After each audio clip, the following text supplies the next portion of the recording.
we're going to be talking about how to remove an arterial line. Removing an arterial line is very similar to removing a peripheral IV with a couple other floofy steps in there. And of course, always make sure you're following your hospital's policy. We're going to be talking through the basics, but your hospital may have some variation of this procedure, and make sure you're following that. Before we remove an arterial line, we need to make sure that we're doing it, one, safely, and two, that we have a reason to remove it. For example, the provider has ordered it, maybe the line isn't working anymore, or your patient's gotten better and we don't need it anymore. We also should check your patient's coagulation labs to make sure that they don't have, a super high INR or super low platelets, and evaluate if your patient's on any blood thinners. And if they are, then always touch base with the provider to make sure that the type of blood thinner they're on shouldn't be any reason we cannot get the arterial line out. Once we've verified those things, we're going to gather all the supplies.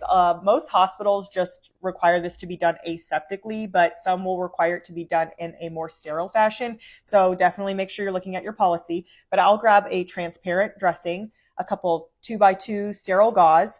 I like to grab a chlorhexidine swab to clean the area, sterile scissors if there's any sutures, and then if you're doing it sterile gloves and a mask. I'll start by setting all my supplies up first, so that way everything's readily available for me to grab. I also will bring the trash can close by, because when you remove this thing, it's hooked up to a pressure bag and some saline, and I like to just kind of throw the whole thing into the trash. I'll go ahead, wash my hands, get my gloves, all my stuff's ready, and I will go ahead and remove this dressing. I like to use the chlorhexidine swab to remove it. That way it doesn't hurt the patient as much, but it's also simultaneously cleaning the area and getting any securement device off. I'll also deflate the pressure bag, and right before I remove the arterial line, I will clamp the saline bag that's hooked up to the line, so that way when I remove it, it's not spraying saline everywhere. But only clamp it right before removal, because if you clamp it and then let's say you get busy, you come back 10-15 minutes later, there's a chance that a thrombus could form in this line, and we don't want to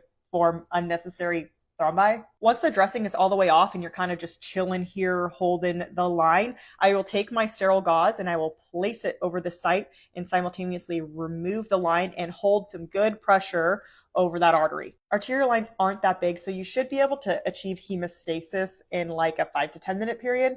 Once I've held manual pressure for a couple minutes and ensure that the bleeding has stopped, I will take a fresh, sterile 2x2 gauze and pop that on with my transparent dressing over the top. And then I will make sure I follow my hospital's policy for documenting and assessing the site. And just because something isn't externally bleeding, make sure that you're not forming a hematoma, and keep a good eye on that site. Again, follow your hospital's policy for assessing and documenting afterwards. That's it. Let me know if you have any questions.